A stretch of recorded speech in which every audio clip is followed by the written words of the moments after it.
Olá, queridos amigos, queridas amigas, que a graça e a paz de Jesus esteja com cada um dos amigos, que o sol da justiça, que é Cristo, possa inundar seus corações, dando-lhes o devido entendimento, conhecimento e sabedoria, e que todos tenham um belo dia.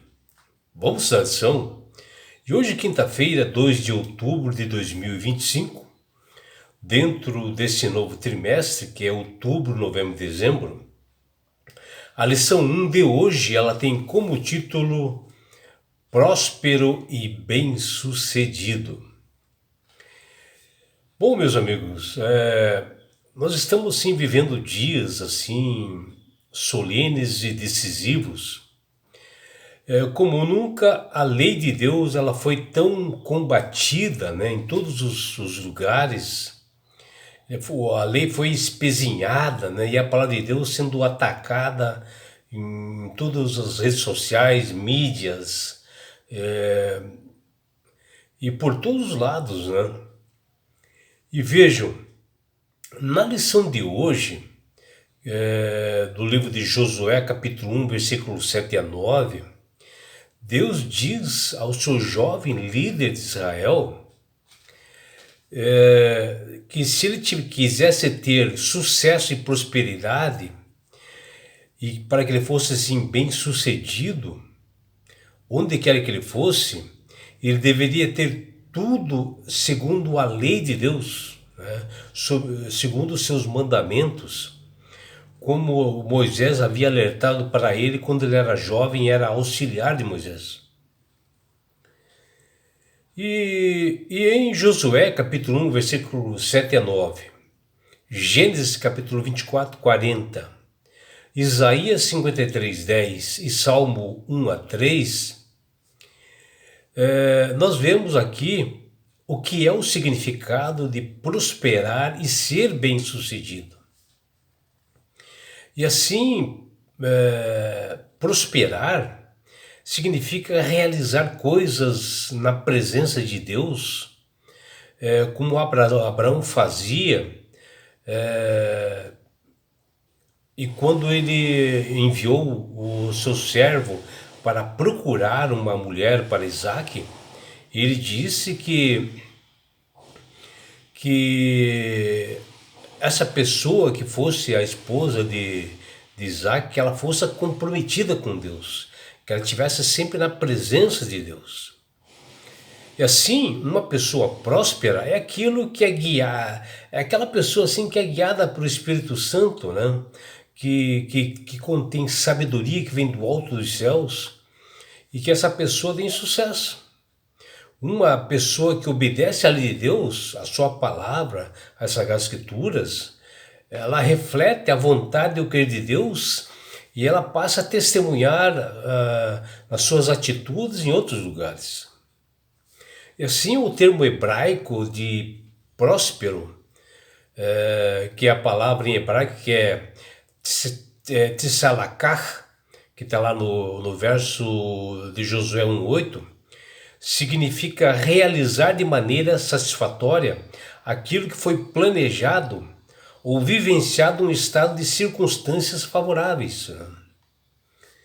E o termo sakal é algo assim bem do termo hebraico, que quer dizer bem-sucedido, também pode significar ser prudente ou agir sabiamente. E nessa percepção, o sucesso não é necessariamente definido como ter prosperidade material, e sim prosperidade na saúde, na paz, né? Na sabedoria. Essa é prosperidade. E Paulo, em Romanos capítulo 3, versículo 31, ele menciona a importância, né, da lei e fé, onde o Paulo, para que a pessoa possa ser próspera, né? E o apóstolo Paulo afirma que, embora a fé dispense exigências cerimoniais da lei de Moisés, como por exemplo a circuncisão, ele reafirma e cumpre as intenções morais da lei sobre a obediência e a observância, né, dos mandamentos de Deus. E assim, a fé, ela não anula, né, a lei, e sim, ela confirma sim a lei e dá sentido a esta obediência.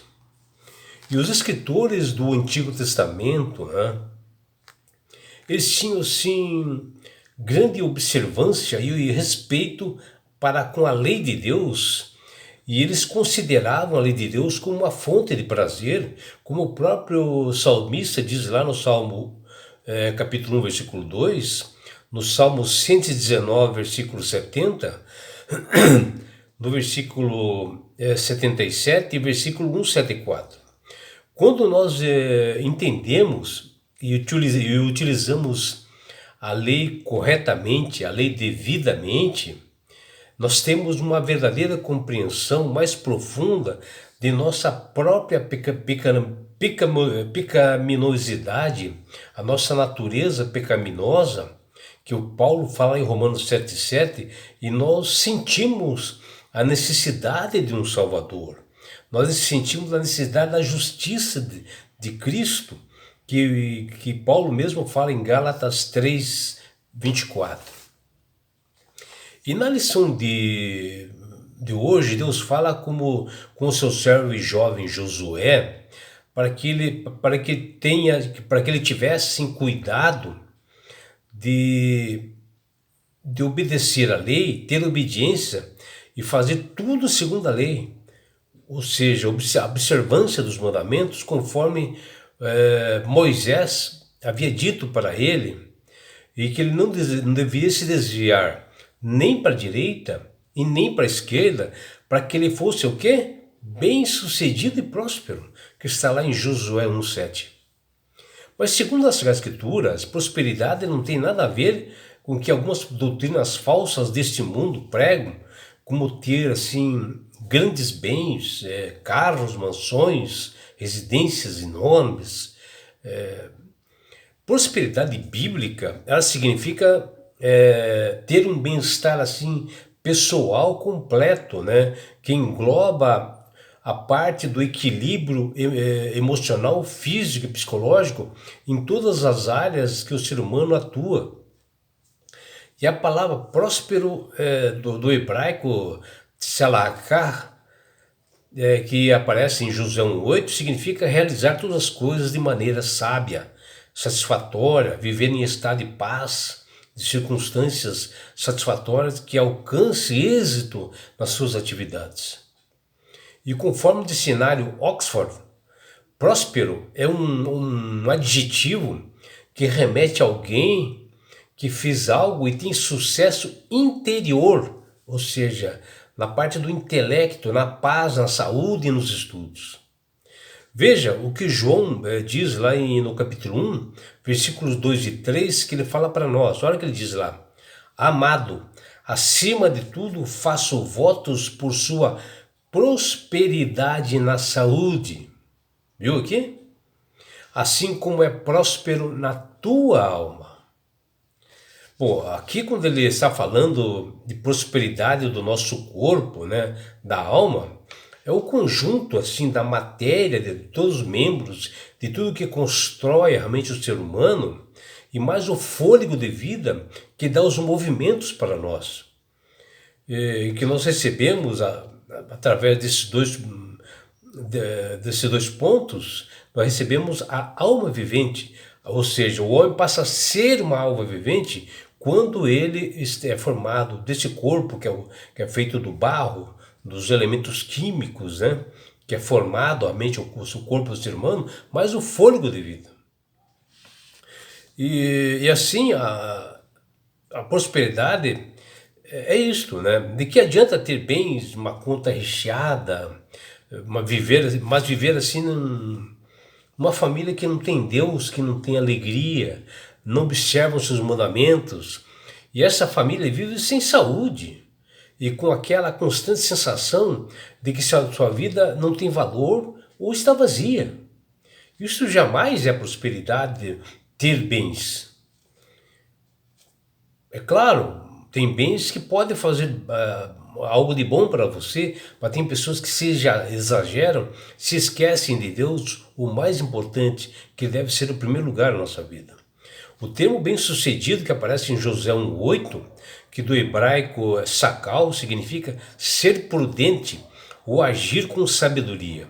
Nos livros de Jó, Provérbios e Salmos, onde aqui aparece a ideia, né, a percepção de que o sucesso está plenamente ligado a agir com sabedoria, de que vem do alto dos céus, né?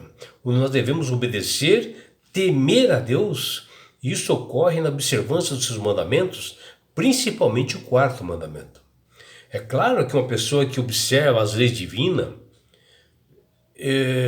que tem paz, sabedoria, que se desenvolve, ele tem sucesso materialmente também, adquire bens, porque Deus lhe dá sabedoria, abre por oportunidades dentro do seu ser, e ele mesmo, através do seu trabalho, ele pode conseguir ser uma pessoa e conseguir muitos bens, né? Mas o verdadeiro sucesso é a prosperidade que leva à salvação das pessoas, é viver em paz e harmonia com o próximo, com os princípios e valores espirituais que Deus determina através da sua palavra, a Bíblia, e que é a sua lei que faz com que nós vivamos em paz com os demais. O que nós vemos na Bíblia é que toda a profecia aponta justamente para o amor de Deus, cuja lei o representa. E o apóstolo Paulo fala que em face disso nós poderemos concluir: anulamos, pois, a lei pela fé?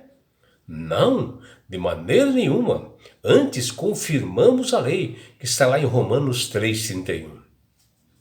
E Paulo fala isso porque muitas das doutrinas falsas que existiam na época de Paulo e também no mundo hoje, dizem que Jesus acabou com a lei e que basta o amor. E assim pensar que a fé na morte expiatória da cruz do Calvário, né, por Jesus em nosso favor, se opõe à obediência à lei de Deus, e isso aí é um tremendo absurdo. Porque o próprio Jesus diz: eu não vim revogar nem a lei nem os profetas. E em Apocalipse, o Jesus diz: se me amares, guardarei os meus mandamentos. Então, não quer dizer isso que as pessoas que dizem aí, que Jesus acabou com a lei, que basta o amor. E a lei e a graça sempre andam juntas, né? Apenas ter uma compreensão superficial da lei pode levar à conclusão de que a lei e graça são opostas. E na Bíblia nós vemos que escritores do Antigo Testamento tinham amor e um grande respeito pelas leis de Deus e a consideravam assim uma fonte de prazer, que nós podemos ver lá no Salmo capítulo 1, versículo 12 e no Salmo 119, 70. E assim a fé em Cristo jamais anula a lei, mas sim confirma e dá sentido a todos aqueles que obedecem. E é por isso, meu amigo, minha amiga, que Deus tem clamado através do poder do Espírito Santo para aceitarem a Jesus como Salvador e Senhor. Que a partir do momento que você aceita Jesus como Salvador e Senhor da sua vida, você ganhará de presente algo fantástico e maravilhoso que chama-se salvação. E com isso você passa a ser assim uma pessoa realmente próspera, porque o Espírito Santo começa a trabalhar na sua mente, dá clareza à mente, a paz que você não encontra em outro lugar, só em Jesus. E que todos tenham realmente um dia bastante lindo e prazeroso e deleitoso ao lado do Criador do Universo. Um grande abraço do seu amigo João Carlos Amorim.